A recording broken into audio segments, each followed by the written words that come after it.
Madame, Monsieur, bonjour, bienvenue dans 52 minutes avec. Je vais prendre quelques libertés et paraphraser une citation d'André Comte-Sponville. Partir, c'est mourir un peu, écrire, c'est vivre davantage. Dans le cas de notre invité d'aujourd'hui, faire des films, c'est vivre davantage, renaître sans cesse. Peut-être qu'on ne peut jamais partir vraiment. Il n'est jamais vraiment parti. Peut-être qu'on ne peut jamais passer à autre chose.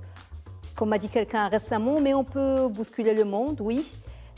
Être dans un rituel d'exorcisme permanent. Notre invité d'aujourd'hui est un réalisateur qui annule toute distance entre la vie et le 7e art. Il a passé sa vie à filmer les gens simples, les exclus, les marginaux.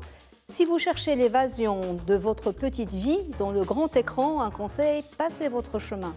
C'est un réalisateur qui tangue entre la fiction et le documentaire, ou plutôt entre le documentaire et la fiction. L'ordre a son importance. Il évolue et tourne depuis des années dans l'immense et humble studio de sa petite ville natale, Bjad, Bjad la modeste, Bjad l'inutile, Bjad l'oublié.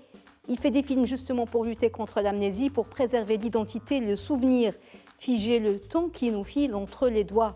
Il a l'art de rendre poétique et lyrique le quotidien des gens de sa ville, parfois leur misère, sans jamais rien sublimer, juste en les montrant tels qu'ils sont et en nous invitant à les regarder droit dans les yeux, à entrer en communion avec eux dans leur authenticité la plus crue.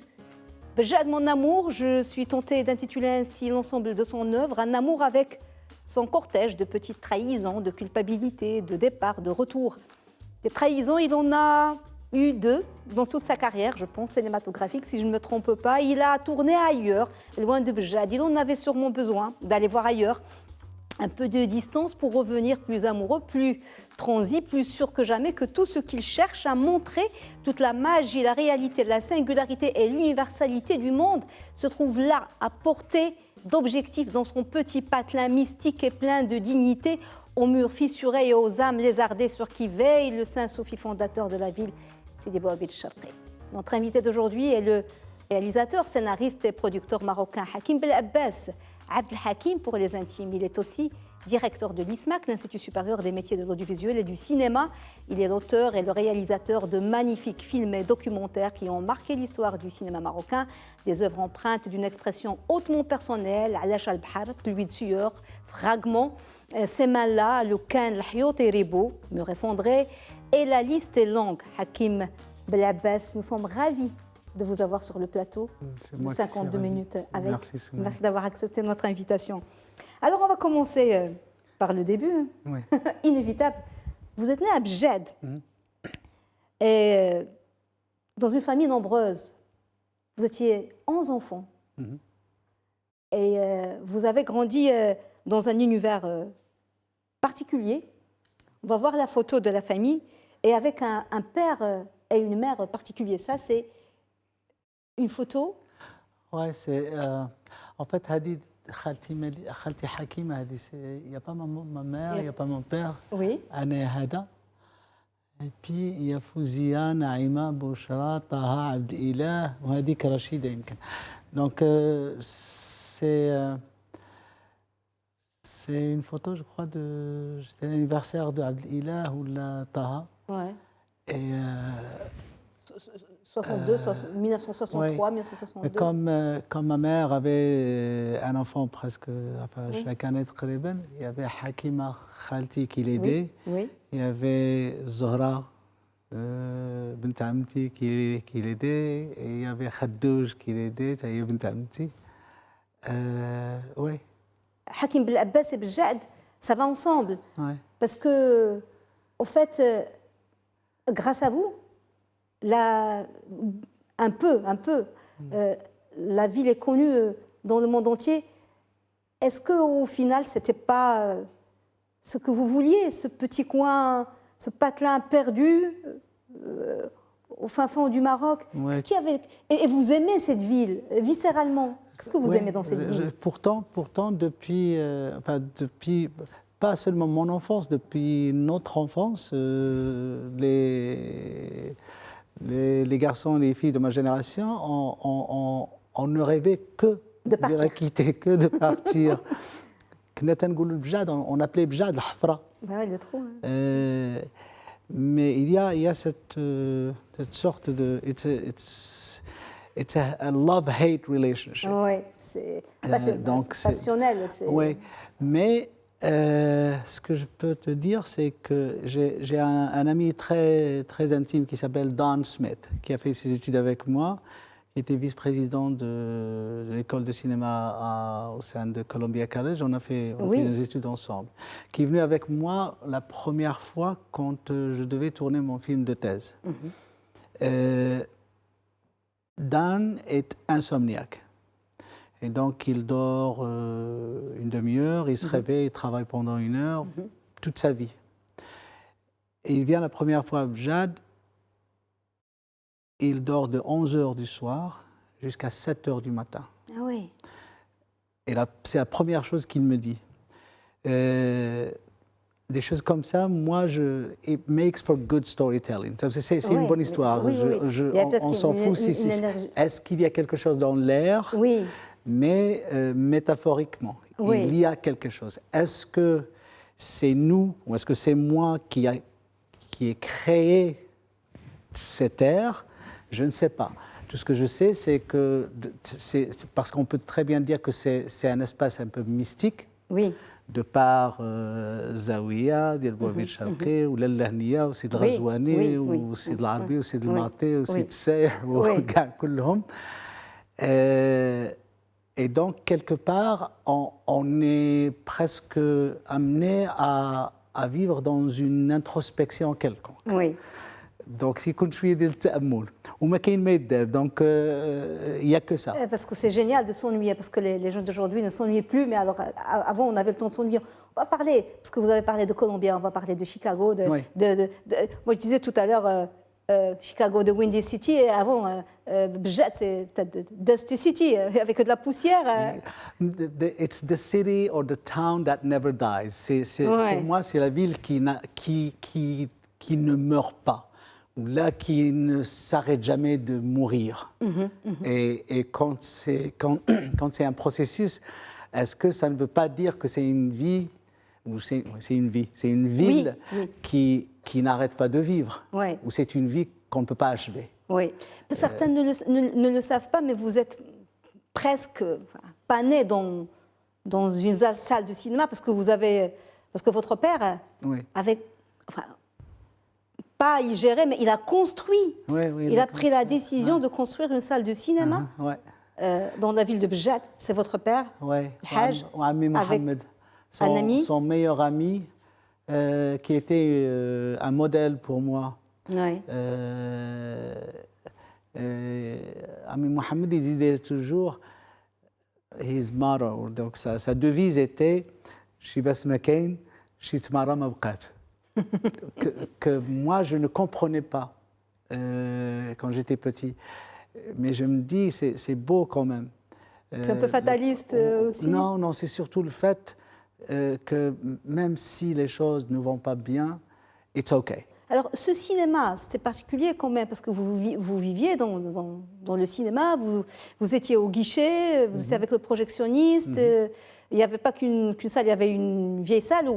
Et le cinéma de votre père, c'était cinéma caméra. On l'appelait cinéma jdida, c'est ça? Parce que c'était la nouvelle. Tout ce que je sais, c'est le jour où ma mère nous dit que mon père lui a demandé de lui prêter ses bijoux. Tout ce qu'elle garde d'Abdiallah. Parce qu'il avait justement envie de construire cette salle. Et je me rappelle de la construction de la salle. Je me rappelle que j'ai mis la main dans toute la construction. Le ciment, les appareils, le khshab, le kulchi, le gir, le sbara. Et jusqu'à aujourd'hui, je n'ai absolument aucune idée. Parce que le jour où j'ai dit que je voulais faire ça, il me dit pourquoi, ça ne sert à rien. Dir bhal oulad flan, qui eux sont restés. Mais il a tout fait pour que vous suiviez ce chemin sans s'en rendre compte. Justement, parce que je lui ai dit d'ailleurs une fois, c'est de ta faute ou c'est grâce à toi, je ne sais pas. Alors, dans ce cinéma, vous allez voir bien sûr des centaines, des milliers de films, mais il y a des films qui vous ont marqué plus que d'autres. Les réalisateurs italiens, Fellini, Scola. Et puis, il y a un film en particulier qui était une claque pour vous. c'est Pater Panchali. De Satyajit Ray. Et vous dites que vous êtes un peu ce petit personnage, l'enfant, Apu. Yeah. On va voir un extrait et vous allez nous dire pourquoi ce film a été pour vous un moment, une rupture ou un commencement. Un extrait de Pater Panchali.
Alors, c'est un film bengali de Satyajit Ray Sirti de 1955. Qu'est-ce qui vous a fasciné dans ce film?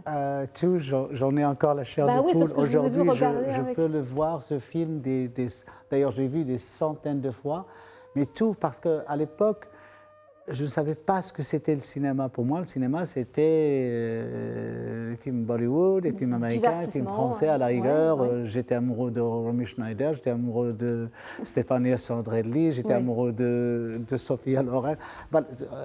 C'est un plan qui m'a fait découvrir ce que peut être une émotion dans un film. Dans un film, Parce que à ce moment-là, ce qu'on vient de voir, c'est un père qui découvre que sa fille est morte. Et quand la mère qui lui annonce la mort de leur fille s'effondre devant lui, voilà, il essaie, regarde, il crie. On n'entend rien sauf la musique de Ravi Shankar. Et il essaie de se remettre debout, il essaie de se mettre debout, mais la caméra ne le suit pas. Ne le suit pas. وإحنا شنو نقولوا بالعربية؟ تحشوا ليه الرجلين. Ouais. C'est là le déclic pour moi, où l'interprétation visuelle, métaphorique d'un plan est devenue presque claire. Je n'avais encore jamais fait d'études de cinéma. Je me disais qu'il y avait quelque chose de différent dans ce que je voyais. Voilà, en plus, je n'avais jamais encore vu Apu et son père, mais des gens modestes, sans maquillage, dans une nature tout à fait, tout ce qu'il y a de plus naturel. Et ça m'a fasciné. En fait, vous avez toujours su ce que vous vouliez faire parce que, après votre bac, vous allez faire des études de littérature américaine et anglaise à Rabat. Yeah. Déjà, vous vous rapprochez de Chicago un peu. C'était pas prévu, c'était pas planifié. Ah oui? Quand j'ai eu mon bac, je voulais être instituteur. Et c'était le projet? Ouais, je voulais être chargé de cours d'Ixa Aken, parce que je pensais que sa fille, j'avais fini. Et il y avait un directeur du lycée où j'étais qui est venu voir mon père et qui me dit tu vas arrêter ta connerie et tu vas aller faire tes études, tu n'as rien appris encore. Mais à quel moment vous avez dit je vais acheter une caméra et je vais commencer à filmer? Ça, c'était la dernière année, c'était l'année du bac. J'étais à Casablanca et quelqu'un est venu avec un appareil photo, en fait, une Pentax, dans un sac avec le tout, le jeu d'objectifs, flash et tout. Et à ce moment-là, je venais de découvrir un film qui s'appelait Under Fire, avec Nick Nolte, Gene Hackman, et je ne sais pas qui d'autre, l'actrice. Mais c'est un film qui se passait laissez cette photo parce que laissez cette capture d'écran parce que je l'adore. Parce que je l'aime beaucoup. D'accord. Donc j'avais vu Under Fire qui racontait la guerre civile au Nicaragua. Et Nick Nolte qui jouait le rôle d'un journaliste de guerre. Et il avait justement le sac et les objectifs. Et je me disais, si je ne peux pas faire de film, au moins je peux prendre des photos. Ouais. Et donc, du coup, j'achète cet appareil photo où le flux diallo canonité juni parce que je m'occupais de la salle, donc je vendais les billets. Oui. Et j'avais une sorte de deal avec mon père. Votre père. Quand une fois le film commence, les gens qui viennent avec pas suffisamment d'argent pour acheter le billet, كانت ب50 ريال ديك الساعه اذا جابوا 40 ولا جابوا 30 هذاك الشيء تنشدوا انا. Et c'est comme ça que j'avais fait mes petites économies jusqu'au jour où j'ai suffisamment d'argent pour acheter cet appareil photo. Et c'est là que ça a commencé. Vous avez... Et je savais qu'il y avait quelque chose dans le cadre. C'est-à-dire que je ne voyais pas et je ne voulais pas voir avec mes yeux. Et quand je regardais à travers le viewfinder, jusqu'à aujourd'hui, quand je regarde, ça devient l'univers pour moi. Il n'y a plus rien d'autre. On va regarder, parce qu'il y a la rubrique objet, on va s'arrêter à la rubrique objet, et puis on va voir après des extraits de films, et puis je veux comprendre pourquoi Fragment, que vous avez commencé à tourner il y a des années, ça n'est sorti qu'en 2010. On s'arrête d'abord pour la rubrique objet, l'objet.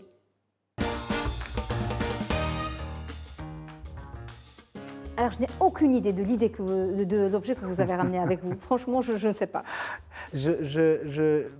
J'aurais aimé ramener autre chose. Mais je suis arrivé au Maroc il y a 3 semaines. Je suis arrivé avec une petite valise en pensant que j'allais rentrer chez moi avec mes filles et ma femme. Mais j'ai trouvé, en fait. Alors... c'est Letters to a Young Poet. C'est Lettres à un jeune poète de Rainer Maria Rilke que je garde dans ma poche, dans mon cartable, que mes filles ont lu plusieurs fois et qui est un petit trésor pour moi. Non, malheureusement non. C'est en fait, je crois, c'est 14 petites lettres. 10 lettres qu'un jeune homme. C'est une correspondance entre Rilke, qui est un poète allemand de la Renaissance, et ce jeune homme qui demandait des conseils pour comment je fais pour être un artiste, comment je fais pour être un poète. Et les réponses de Rilke sont invaluable. Donc c'est pourquoi je le garde avec moi. C'est votre objet, je ne m'attendais pas à cet objet, je m'attendais à un objet en lien beaucoup plus avec l'univers cinématographique, mais là c'est autre chose. Justement. Après Lyon, vous allez partir aux États-Unis, partir à Chicago. Là, vous allez après faire votre vie à Chicago. Vous allez enseigner, vous allez faire des études de cinéma et de beaux-arts. Encore une fois, c'était pas prévu, c'était pas planifié. Non, parce que je devais payer mes études. Je devais beaucoup d'argent à l'université. Et donc, on m'engage pour enseigner. Pour payer mes dettes. Et c'est comme ça que vous devenez enseignant. Mais quand on voit les images, c'est incroyable. On va en voir d'autres. Entre Chicago. C'est chez moi. Oui. Bjad de Chicago. Comment vous faites? C'est parce que de toute façon vous vivez dans les contrastes. Oui. Mais justement, un univers, c'est ce qu'on en fait. Ça, c'est North Avenue Beach. C'est là où on va nager. Il y a le Sears Tower, il y a John Hancock. Un peu à gauche, il y a Lake Point Tower. Et Lake Point Tower, il y a 70 étages. Et au 70e étage, il y a toujours un restaurant où j'ai travaillé pour la première fois. J'étais busboy. Et Columbia, voilà, c'est le seul immeuble qui est à l'ouest de Lakeshore Drive. Ça, c'est la périphérie. Et donc, j'ai commencé à travailler là-bas comme busboy parce que le matin, j'étais à Columbia donc pour mes études. Et à partir de 14 h, j'allais travailler. Oui, Columbia. Ça, c'est... Oui, c'est... Yeah, this is a home. بحال دارنا Columbia. Columbia, mais parce que vous avez enseigné pendant combien d'années à Columbia? Pendant pas mal d'années, je sais pas, 4-5 ans. Et puis après, à l'Institut de l'Art, the School of the Art Institute de Chicago. Mais à Columbia, j'ai été imprégné par 2 professeurs. Il y avait Tony Loeb, qui m'avait rendu le service le plus important de ma vie. Il m'avait viré du programme du cinéma parce qu'il pensait que je n'avais pas encore vu suffisamment de films. Et donc, je suis sorti avec une colère terrible et je me suis dit, I'll show you. Je vais vous prouver que... Et Michael Ray Bigger, qui m'a... La grande leçon que j'ai apprise de Michael, c'est que la première semaine, quand j'ai commencé avec lui, dans un cours de documentaire, on avait écrit un essai. Je venais d'arriver, j'étais entouré d'Américains, donc l'anglais n'était pas ma langue maternelle. Et à un certain moment, il distribue les essais corrigés à tout le monde, sauf à moi. Et je me suis dit, je sais, parce que c'est nul. Au lieu de ça, il dit, la seule personne qui a pigé quelque chose, c'est... Comment tu t'appelles? Comme ça, il me demande. Mais pourquoi? Parce que j'étais la seule personne, sans le savoir, sans en être conscient, qui avait écrit pas dans la voix passive. J'avais écrit dans la voix active. De toute façon, quand on parle de vos œuvres, de vos documentaires, de vos films, le premier truc qui vient, on sait que tous les réalisateurs ont leur style, mais c'est particulièrement personnel. C'est très personnel comme démarche.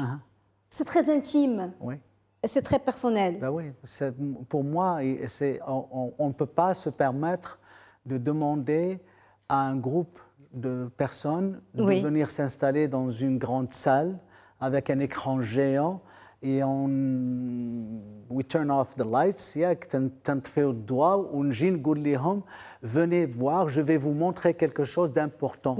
Si je ne me suis pas exploré moi-même, si je ne me suis même pas demandé des choses sur mais qui cette exploration, vous êtes tout le temps dedans parce que vous êtes avec beaucoup de professionnalisme, mais tout le temps dans l'improvisation, et vous n'êtes pas du genre, vous n'avez quasiment jamais de scénario écrit de A à Z, comme on en voit, les scénarios qu'on dépose pour avoir des fonds et tout ça, parce que vous avez peur de passer à côté de quelque chose qui peut se produire et que vous auriez planifié, c'est ça, mais même les fictions, pas que les documentaires. Oui. D'ailleurs, le dernier film, je devais voir un essai à Tanger.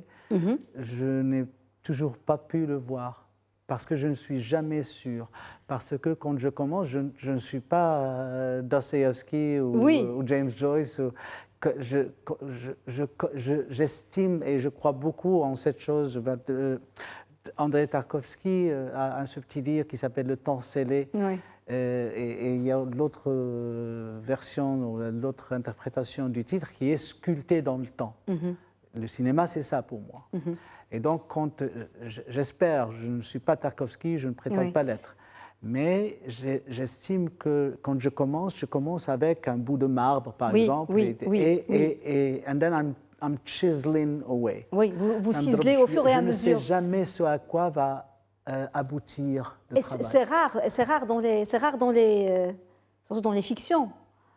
Parce qu'on ne peut pas appeler ça de l'expérimental, parce que vous faites ça depuis des années et que c'est un style qui vous est propre, et que même dans le casting, ce n'est pas homogène. Non. Il y a des acteurs professionnels, et puis il y a des non-professionnels. J'adore ça. Oui. Parce que je crois que ce qui est important, le mot-clé dans tout ça, c'est la vérité. Ce n'est pas le réel, ce n'est pas la fiction, ce n'est pas... C'est une vérité quelconque oui. Qui te crève le cœur et qui doit sortir.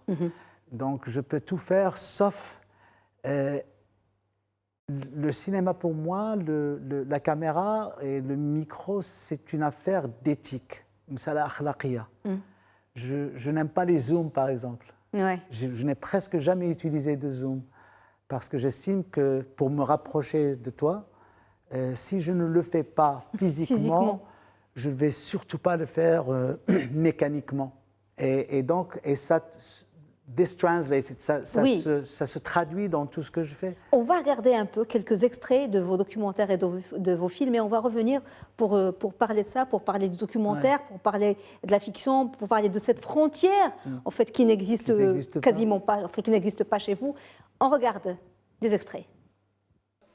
أنظر إلى بعض إخواني وأخواتي الذين قرروا البقاء فأتذكر جيدا ما كنت أحسه قبل رحيلي غضب خوف ورفض كامل لمواجهة كل هذه الأحاسيس.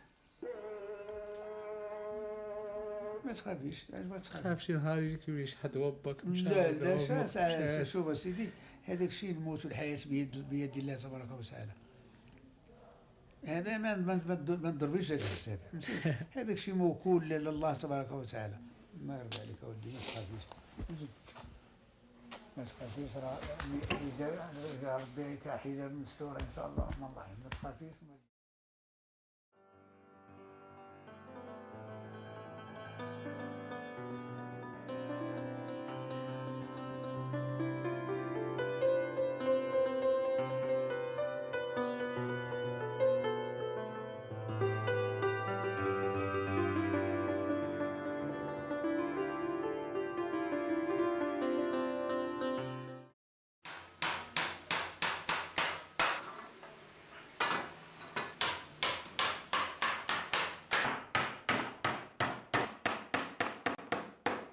ملي تنتألم تنضحك على ذاك الألم تنضحك عليه تنقبله. نعم يا جميلتي أيتها الغزال الصغيرة إن شاء الله سوف تكبرين وسوف تنالين الحظ السعيد. اللهم آمين اللهم آمين يا الله. انت تترسم هادشي ها انت تنكون مبلك مكان لان تغدت ما ربحتش في الحياه تنخرج داك الهم كل شيء في الرسم ونكتب.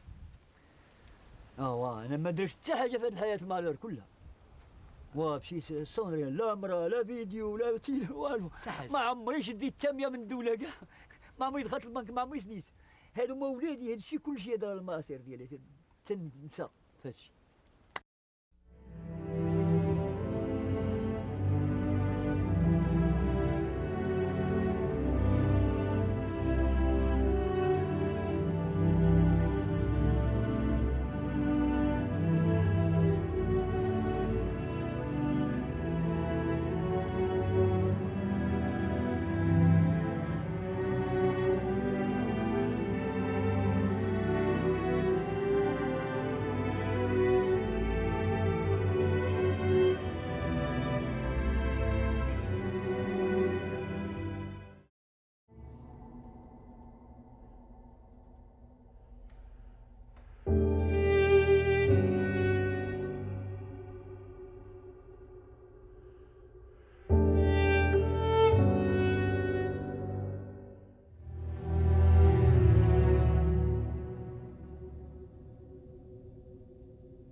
C'est des moments de grâce, mais vous êtes conscient, Hakim Belhabez, que votre cinéma est inclassable et qu'on peut être perturbé, qu'il y a beaucoup qui peuvent avoir du mal à rentrer dedans.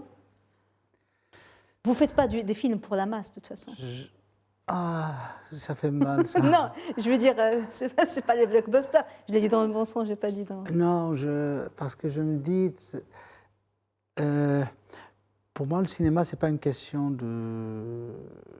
It's not a thought process. Ce n'est pas quelque chose de pensée. C'est tout sauf la pensée. J'espère que...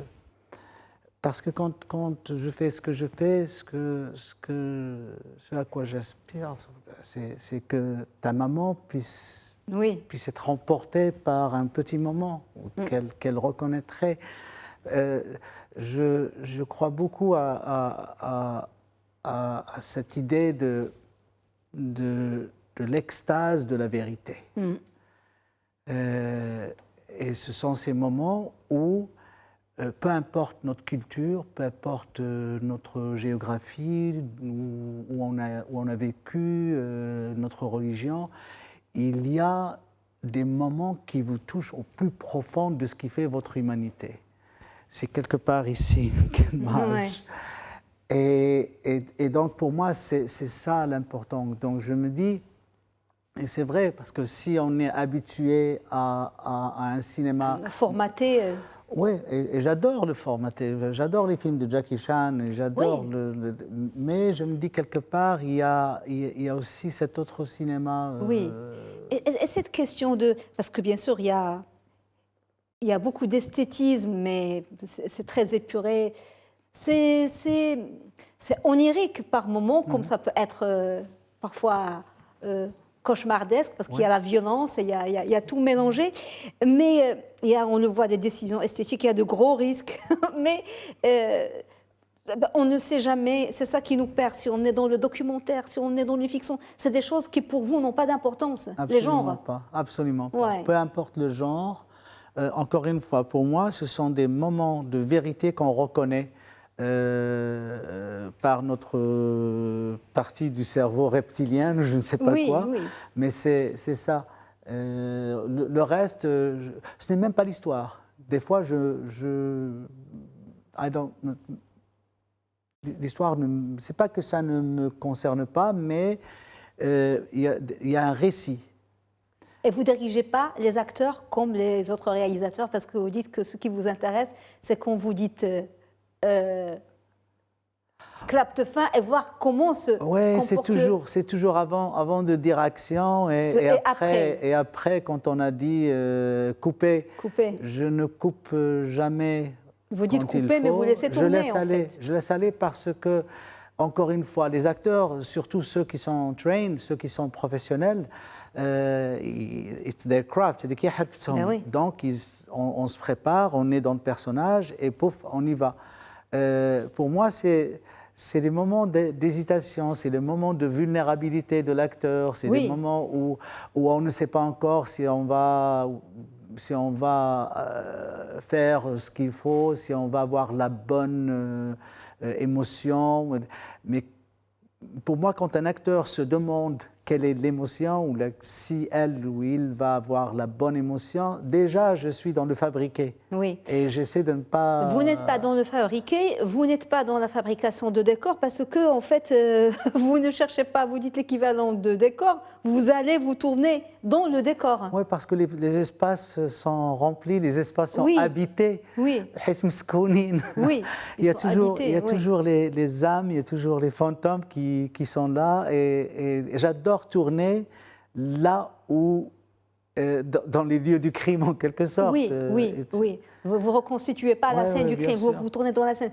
On va voir la rubrique, il ne reste pas beaucoup de temps malheureusement, la rubrique triptyque, et il y a quelque chose, parce que c'est la rubrique triptyque, vous avez choisi des photos, on est avec la famille, Ouais. vous êtes tout le temps dans l'intime, Ashla, c'est un portrait de famille très personnel, très intime, très touchant, et c'est un projet.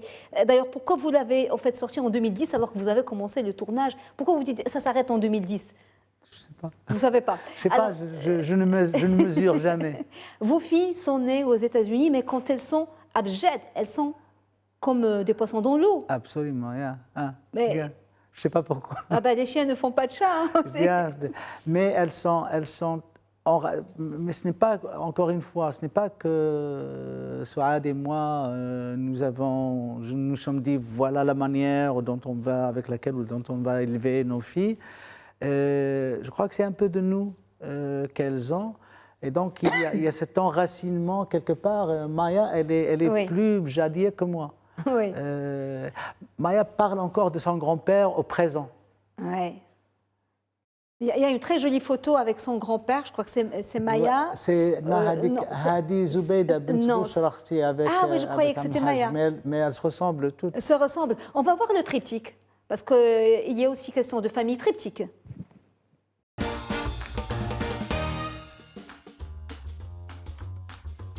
Alors, on va découvrir la première photo du triptyque, celle que vous avez choisie, Hakim Ben Abbas. Ah, c'est votre maman que vous appelez Zoubida. Zoubida. Pourquoi vous l'appelez Zoubida? ما عرفت واحد الوقت وليت نقول حتى نقول مي. Oui. Mais je crois qu'elle est tellement ma copine, mon amie, et en plus, elle a cette manière de raconter qui est absolument magnifique. Je crois que, enfin, j'espère que j'ai hérité un peu de son sens de l'humour, sa manière d'imiter les gens. Des fois, زبيدة بتتقلد شي واحد. Oui, elle est drôle. Mais regardez, Hanti Choufi, le sourire. Et puis c'est elle qui m'offre à chaque fois les titres de mes films. Je suis très mauvais quand il s'agit de Oui, titres. oui. Ouais. Khet Roh, c'est elle. Chez Radio Chigé, c'est elle. لو كان الحيوط يريبو c'est projectionniste. Non, c'est projectionniste. C'est arrivé différemment. D'ailleurs, je ne lui avais pas parlé de parce que ça ne devait pas être un film, ça devait être des courts-métrages. Et donc, et jusqu'à la dernière minute, chaque bout de film avait un titre. Un titre. J'ai tout enlevé parce qu'encore une fois, j'estime que quand on raconte un récit, si on n'est pas en train de raconter ce qu'on appelle everyman, يا أيها الناس إذا ما كانش, donc ça ne vaut pas la peine pour moi. Ça sert à rien. Ouais. Et Zoubida, son obsession, c'était que vous vous casiez. À un certain moment, on le voit dans Fragments, parce qu'elle a Ouais. envie que vous... À quoi ça sert si vous n'avez pas d'enfant, quelqu'un pour vous... Une femme, elle est Non, comblée aujourd'hui, j'imagine. Oui, elle est. Et puis, ces grandes. Ces petites filles. Ces petites filles, ces grandes filles, oui. Elles s'adorent. Mais Anna, ce que je n'ai toujours pas compris, ce que je trouve beau, que je ne peux jamais écrire, il y a un certain moment, tu تقول اجي معايا للرباط نصيب لك شي فاسيه وتنقول واش بغيتي تمشي للرباط ما سيري Fès directement, mais bon. وتقول الحرت بالنيه والزواج بالنيه حبيبي يا رسول الله. Ouais. وزبيده, je me suis rendu compte la première fois dans mon film de thèse qui s'appelle Ush fil Qaid, Un nid dans la chaleur, Oui. où elle parlait de ses enfants comme étant des baleines. Oui, oui, montrez-nous d'ailleurs les affiches des films, et Ah, après on d'accord. termine, parce qu'on a oublié de montrer, on a les affiches. Yeah. Oui, elle parle de comme des... Elle parle de ses enfants comme des baleines. Des baleines. Oui, comme دائما تقول لك ما بغيتش نمشي عند الله حتى نخلي كل هيشة في ماها. Jusqu'au jour où je laisserai chacune de mes baleines dans ses eaux. Ça veut dire dans sa famille, avec ses enfants, voilà. avec... Où est-ce que je pourrais aller chercher une métaphore aussi belle que ça? كل هيشة في ماها. Oui. C'est... كل هيشة في ماها. Là, parce qu'on parlait des titres justement, parce qu'il y a tellement de choses à dire, donc on n'a pas tout montré. Là, l'affiche de Lacha al-Bahar, puis on a vu Nest. C'est votre dernier film de 2022, c'est le dernier. Pas le plus récent, il y en a un autre. Il y en a un autre, Monsieur M. Ah oui, vous avez changé le titre, c'est pour ça que j'ai évité d'en parler. Tomorrow Maybe. Tomorrow Maybe. Alors, on va voir la deuxième photo du triptyque. OK. Comme ça qu'on ne perd pas le fil. Ah, Am el Haj. Ah, et votre père, vous l'appelez Am el Haj. Oui, تقول لي عم الحاج. Papa ou... تقول لي عم الحاج. ما أعرف. Parce que dans l'entourage, on appelle... Oui. Ce bonhomme vous a beaucoup... il est très, très, très, très, très, très touchant. Hein. Il est... Parce qu'il est très touchant dans les conversations que vous avez avec lui, Oui, dans bien sûr, beaucoup de yeah. sagesse, beaucoup Yeah. de la résignation aussi, parfois. Oui, c'est quelqu'un, je crois que he's a self-made man, c'est quelqu'un Mais il qui s'est fait tout seul, qui hein. s'est fait tout seul. C'est quelqu'un qui a vécu, c'est quelqu'un qui a travaillé très jeune, et c'était quelqu'un de très élégant. Ah oui, il a la classe, c'est clair. Je me rappelle chez Charlot, je me rappelle très bien, كانت واحد بحال une huile تديها سميتها روجا كنا تنقولها. Oui. Moi j'adorais cette bouteille parce que la couleur était turquoise et c'était très beau, Il y en a qui et il en mettait à chaque fois, il faisait ça. On appelait aussi le brillanti. Le brillant, voilà, le brillantine. La brillantine. Yeah. Mais je sais pas qui c'est qui m'a envoyé ça.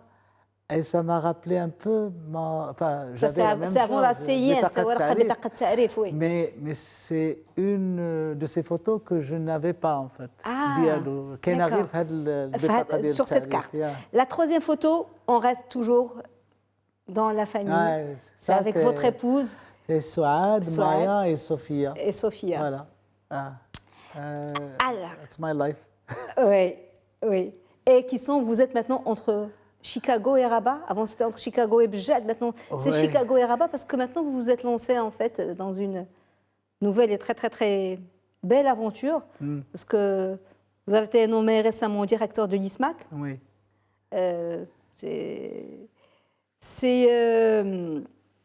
Comment vous vivez cette...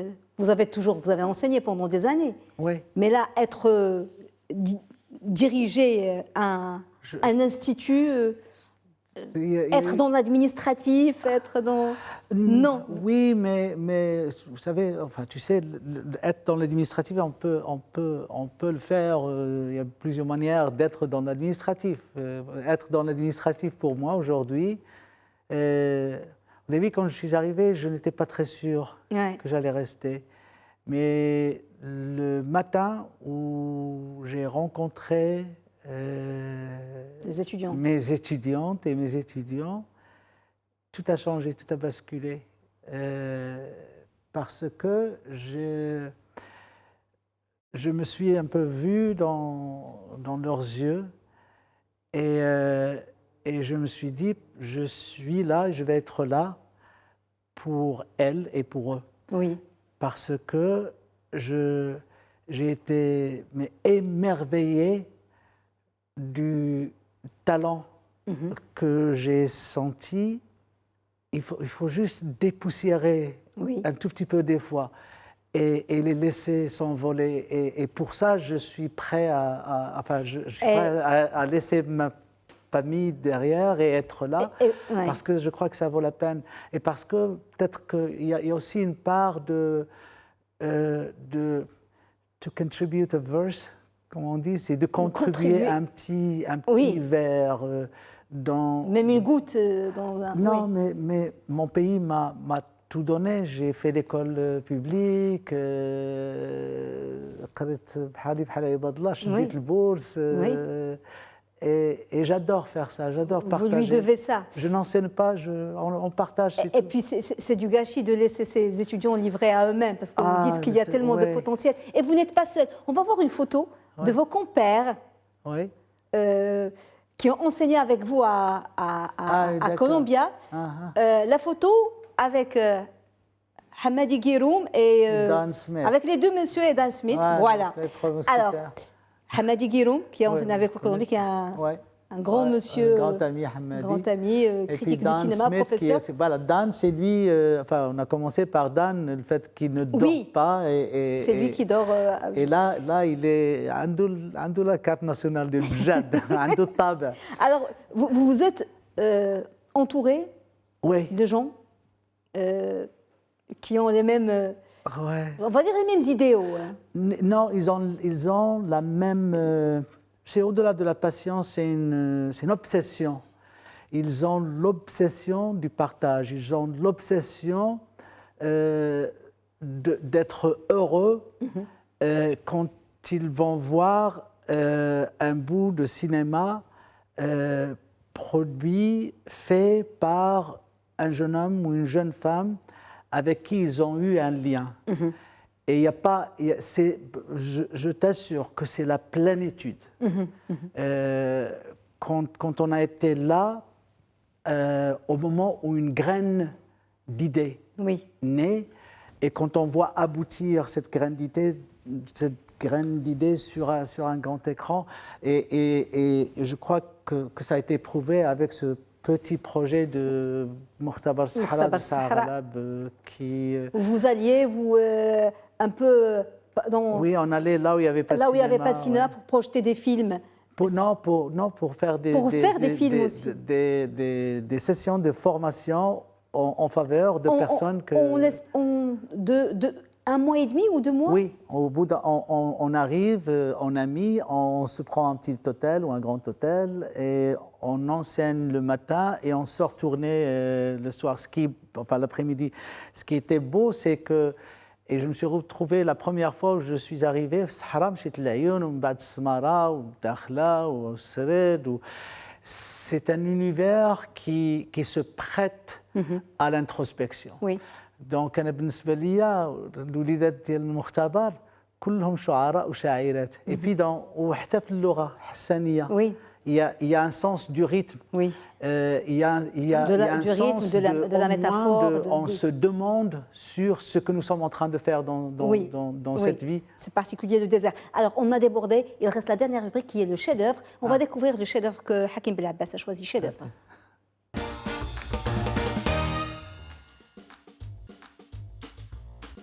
Pourquoi nous nous sentons aimés de Torres Collège? Je sais que le néoréalisme, vous aimez ça, c'est votre... Il arrive du néoréalisme. Du néoréalisme aussi. Pourquoi ce film en particulier? Parce que c'est pas pour une raison, c'est une raison très, très simple, very funny actually. C'est que quand je suis rentré voir ce film, et je me rappelle très bien que c'était le film, on va dire, qui n'est pas commercial, qui était resté des semaines et des semaines ici à Rabat, à tout le monde a vu. Oui. Et je me rappelle très bien que ce début où il y a des amis qui essaient de retrouver l'adresse d'un ami à eux, donc, qui est Vittorio Gassman, et ils arrivent à la porte de sa villa, ils sont derrière le mur et ils le voient sortir avec son bathrobe. Et il monte des escaliers donc d'une plongeoire ou une plongeoire. Un plongeoir. Un plongeoir, d'accord. Sorry. et au moment où il saute, when he dives, l'image s'arrête, le temps s'arrête, et on va. Et c'est pas un flashback au sens simple du mot, parce que le film il bascule comme ça. Et on va découvrir ce qu'était l'histoire d'amour entre ces trois personnages et le déchirement, the betrayal, il y a de tout, il y a la vie. Trahison, il y a la vie, donc l'amour et tout. et il y a un concept que j'ai volé pour mon dernier film. Et il y a ces moments où je crois qu'il y a Nino Manfredi et Stefania Sandrelli sont dans un théâtre. Ils sont en train de regarder une pièce de théâtre. Et dans cette pièce de théâtre, à chaque fois où un personnage, donc acteur, veut dire quelque chose d'intime, il allume une cigarette et au moment où le briquet s'allume, tout s'arrête et la lumière s'éteint, il y a un spotlight sur le personnage et il se livre. It's a confession. Qu'est-ce qu'il me reste à dire? De vous souhaiter bon courage pour l'ISMAC. Merci. Et pour les promotions. Pour